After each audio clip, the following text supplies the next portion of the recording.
May isang matanda na nagtitinda ng mangga. Maya-maya ay may lumapit na babae at nagtanong, "Manong, magkano ang isang mangga?"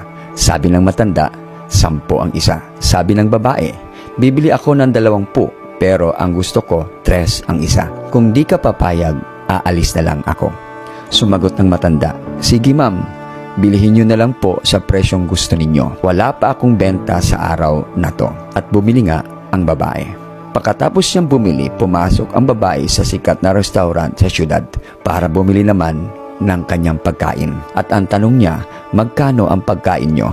Sumagot ang cashier, 450 lahat ma'am. Nagbayad ang babae ng 500. Sabay-sabi, "Sayo na ang sukli."